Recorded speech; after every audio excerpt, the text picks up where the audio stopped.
मनीष एक auto rickshaw चलाता था। जब वो 15 साल का था तब उसके पिता का देहांत हो गया। इसी कारण मनीष को ही घर की जिम्मेदारी उठानी पड़ी और कॉलेज की पढ़ाई छोड़कर पिता के ऑटो चलाने का काम मनीष ने संभाल लिया। मनीष की बड़ी बहन सुलेखा की शादी में जो उसके पिता ने कर्जा लिया था, उसे उतारने के लिए मनीष ने अपना घर भी बेच दिया और माँ के साथ किराए के घर में रहने लगा। मनीष की बड़ी बहन अपने ससुराल में खुश है। इस बात की उसे बहुत तसल्ली है। माँ, सुलेखा दीदी का मेरे मोबाइल पर फोन आया है, तुम बात कर लो, फिर मैं ऑटो लेकर काम पर निकलता हूँ। हेलो सुलेखा दीदी, ये लो माँ से बात करो। हाँ बेटी, अपना ध्यान रखा कर, खूब खाया पिया कर, इससे बच्चे की सेहत पर अच्छा असर होगा। अब बस यही इच्छा है कि जल्दी से मैं नानी बन जाऊं और मनीष मामा। हाँ वो तो है, अब मामी कहलवाने वाली बस आ जाए तो मैं सुकून से तीर्थ यात्रा पर निकल जाऊंगी। नहीं नहीं, अपने नाती पोतों को खिलाकर ही तीर्थ यात्रा पर जाऊंगी। माँ, बस मनीष के लिए अच्छी सी लड़की ढूंढ लो जो घर संभाल ले। माँ, मुझे देर हो रही है, बाद में बात कर लेना। अच्छा सुलेखा, मैं तेरे से बाद में बात करती हूँ, मनीष को देर हो रही है। मनीष ऑटो लेकर काम पर निकलता है। उसे पहले ही बहुत देर हो चुकी थी, पर रास्ते में जाम भी बहुत था। वो सवारी का इंतजार कर रहा था, तभी उसका एक साथी जो उसकी तरह ऑटो चलाता था, वो किसी लड़की से झगड़ रहा था। अरे देखिए मैडम, ऐसा थोड़ी होता है? जब आपने मुझे यहाँ छोड़ने के लिए पैसे तय किए हैं तो चुपचाप मेरे पैसे दे दो ना। भैया, मैंने आपको बोला ना, मेरा पर्स रास्ते में कहीं गिर गया। मेरा मोबाइल फोन भी उसी में है और सारे पैसे भी। मेरा पर्स कहीं नहीं मिला। मैं तुम्हें बोल रही हूँ ना, मुझे अपना नंबर दे दो, मैं तुम्हारे नंबर पर पैसे भेज दूंगी। अभी मुझे देर हो रही है, मुझे सामने होटल में एक फंक्शन में पहुंचना है। क्या हुआ निरंजन, लड़ क्यों रहे हो सुबह सुबह? अरे देखना यार, सुबह सुबह पहली सवारी मिली और वो भी मुझे पैसे देने के लिए मना कर रही है। इन मैडम का पर्स कहीं खो गया है और मुझसे कह रही है कि पैसे बाद में देंगी। अरे ऐसे थोड़ी होता है भाई। कोई बात नहीं निरंजन, कभी कभी किसी की परेशानी को भी समझना चाहिए। एक काम कर, तेरे कितने पैसे बने? मैं दे देता हूँ, ये मैडम मुझे बाद में दे देंगी। मनीष निरंजन को ऑटो के 200 रुपए दे देता है। Thank you so much. मेरा नाम अर्चना है। आप मुझे अपना नंबर दे दो, मैं आपके नंबर पर ऑनलाइन पेमेंट भेज दूंगी। बाकी अगर मुझे देर ना होती तो मैं आपको अभी पैसे दे देती। कोई बात नहीं मैम, ये लीजिए मेरा नंबर। अर्चना नाम की वो लड़की मनीष का मोबाइल नंबर ले लेती है और अगले दिन मनीष के मोबाइल पर पैसे ट्रांसफर कर देती है। आपके पैसे मैंने अकाउंट में भेज दिए हैं, आप चेक कर लीजिए। और कल के लिए एक बार फिर से थैंक यू, आपने अनजान होकर भी मेरी मदद की। अर्चना और मनीष बात करने लगते हैं। अर्चना को मनीष से बात करना बहुत अच्छा लग रहा था।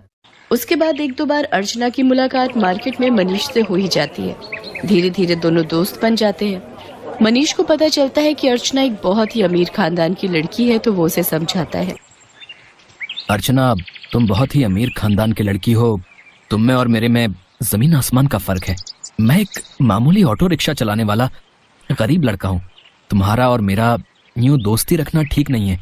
प्लीज तुम मुझसे मत मिलो।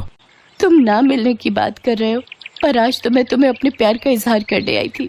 मैं तुम्हें बहुत पसंद करती हूँ मनीष। मैं अपनी आगे आने वाली पूरी लाइफ तुम्हारे साथ मिलकर जीना चाहती हूँ।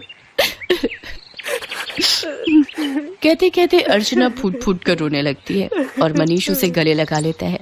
अर्चना अपने मम्मी पापा से इस बारे में बात करती है और जबरदस्ती मनीष से शादी करने के लिए मना लेती है। इधर मनीष भी अपनी माँ और बहन से इस बारे में बात करता है और एक शुभ मुहूर्त में दोनों की शादी हो जाती है। अर्चना का स्वभाव बहुत अच्छा था। उसे इस बात से कोई फर्क नहीं पड़ता था कि उसकी ससुराल गरीब है। ना ही उसने कभी इस बात की कोई शिकायत की। अर्चना, तुम मेरे साथ शादी करके खुश तो हो ना? हाँ मनीष, मैंने तुम्हें दिल से प्यार किया है। मैं तुम्हारे साथ बहुत खुश हूँ। माँ जी, सुलेखा दीदी सब मुझे कितना प्यार करते हैं। मुझे तो महसूस ही नहीं हुआ कि मैं अपना घर छोड़कर आई हूँ। तभी अर्चना की सास भी आ जाती है।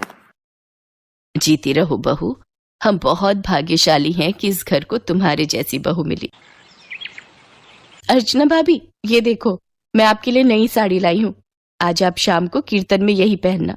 सुलेखा दीदी, ये साड़ी तो बहुत सुंदर है, ठीक है, पर एक शर्त पर। आज आप मुझे खुद तैयार करोगे, प्रॉमिस? अर्चना की बातें सुनकर सुलेखा की आंखों में आंसू आ जाते हैं। उसने कभी सोचा ही नहीं था कि उसे इतनी प्यारी भाभी से इतना प्यार और सम्मान मिलेगा। सचमुच कुछ ही दिनों में अर्चना ने सबके दिल में एक अलग जगह बना ली। अब तो अर्चना के बिना कोई भी नहीं रहता था। सुलेखा के बेटा पैदा होता है। इधर अर्चना भी गर्भवती हो जाती है।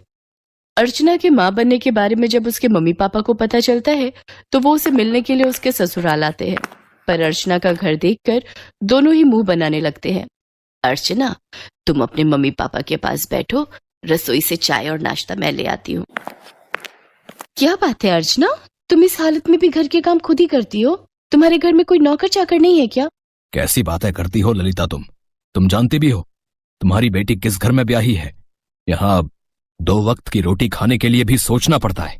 एक टाइम की सब्जी दूसरे टाइम खाते होंगे ये भला क्या नौकर चाकर रखेंगे? नहीं पापा, ऐसी कोई बात नहीं है। माँ जी और मनीष ने तो मुझे कई बार कहा है कि मैं घर में कोई काम वाली रख लूं, पर पूरा दिन मैं घर पर होती हूँ, मेरा भी मन नहीं लगता, और फिर मैं तो कुछ भी नहीं करती, सारा काम माँ जी ही करती है, मुझे उठने ही नहीं देती। ये लीजिए चाय। अर्चना, तुम्हें ये समोसे बहुत पसंद है ना? मैं ये भी हलवाई से खरीद लाई हूँ, अपने मम्मी पापा को भी दो। नहीं नहीं, मैं ऑयली फूड कम खाती हूँ। और अर्चना, तुम भी ये सब मत खाया करो, तुम्हें इस टाइम में जूस फ्रूट्स ये सब लेना चाहिए। बहन जी, आप तो समझदार हैं, ये समोसे वगैरह ये सब बहुत नुकसानदायक है। मम्मी, आप मेरी टेंशन मत लो, माँ जी मेरा पूरा ख्याल रखती है। वो मुझे समय पर जूस फ्रूट दूध दही सब्जियां और सब कुछ खाने के लिए देती है।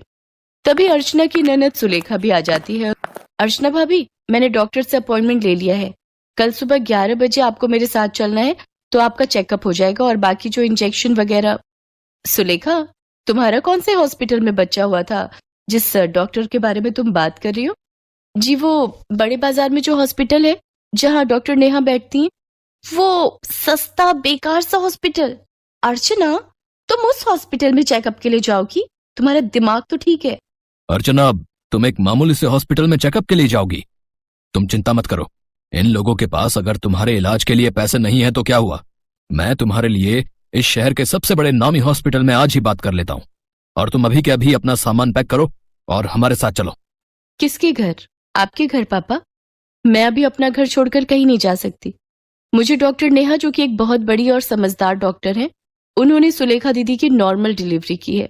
उन्होंने मुझे पूरा रेस्ट करने के लिए बोला है। और शायद आपने ठीक से सुना नहीं, मुझे कल सुलेखा दीदी के साथ डॉक्टर के पास जाना है। आप थोड़ी देर और बैठेंगे या जा रहे हैं? क्योंकि अभी ना मनीष आने वाले हैं।